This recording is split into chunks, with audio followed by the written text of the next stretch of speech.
No Brasil, você pisca e tem um dilema envolvendo direitos fundamentais.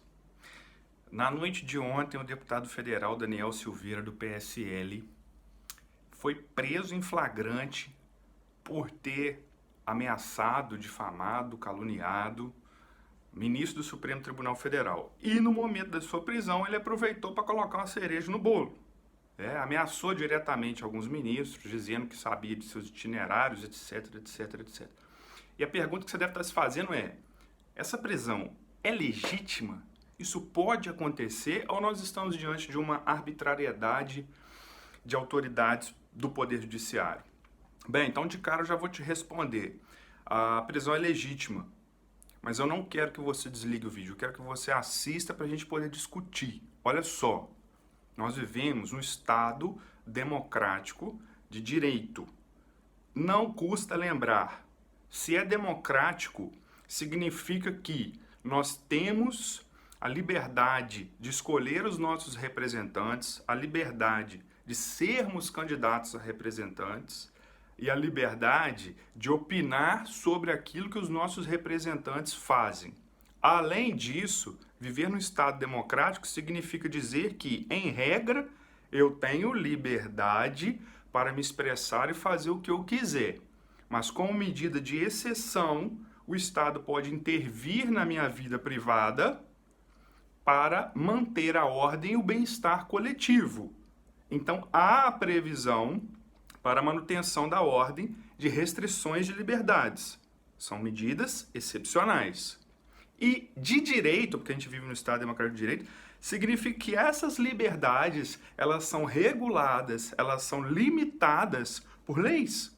Essas leis são feitas pelo Congresso Nacional, com representantes eleitos por nós, cidadãos, né? São os nossos representantes no Poder Legislativo, executadas pelo Poder Executivo, presidente, governador, prefeitos, e interpretadas pelo Poder Judiciário, né? Juízes, desembargadores, ministros do STJ e ministros do Supremo Tribunal Federal. Essa é a estrutura democrática na qual a gente vive, ou seja, é uma democracia com liberdades, que prevê possibilidades excepcionais de restrição quando há violação de regras. E essas regras são feitas nesse jogo aí que eu acabei de falar, né? Legisladores, executivo, judiciário. Beleza.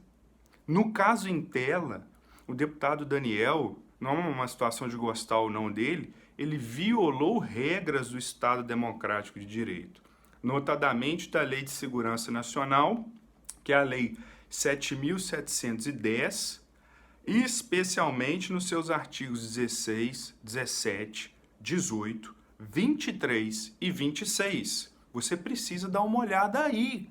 Não precisa acreditar em mim. Abre o Google e joga. Tá aí. Então o deputado violou essas regras. Ele transgrediu o limite da democracia. Então ele precisa ser punido. Ele o fez ao vivo. O vídeo ficou ali. É flagrante? É flagrante. Ninguém está inventando isso, tá? Além desse fato, eu acho muito importante reportar a vocês que nós estamos falando de um deputado que não tem um histórico de defender a democracia e hoje alega um direito democrático, né, próprio da democracia, que é a liberdade de expressão, para defender atos não democráticos. Isso é impossível, tá? Isso é ilógico. É uma premissa ser uma conclusão compatível. Porque, veja bem, nós estamos falando do indivíduo que celebrou a morte de Marielle Franco, né? Vocês não sabem, ele que estava lá em cima daquele palanque quebrando a placa da Marielle.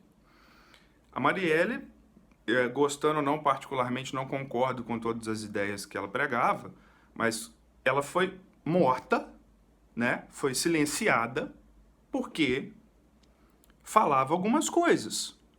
Ela desagradava algum grupo político, algum grupo paramilitar, enfim, ela foi silenciada. É um ato antidemocrático, o assassinato dela é um ato político. E esse deputado que hoje invoca a liberdade de expressão não se posicionou a favor da liberdade de expressão no caso da Marielle, entendeu?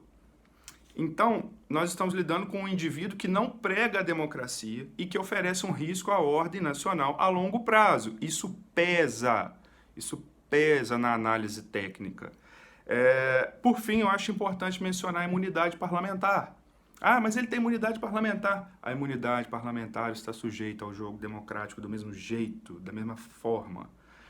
Ela tem limites.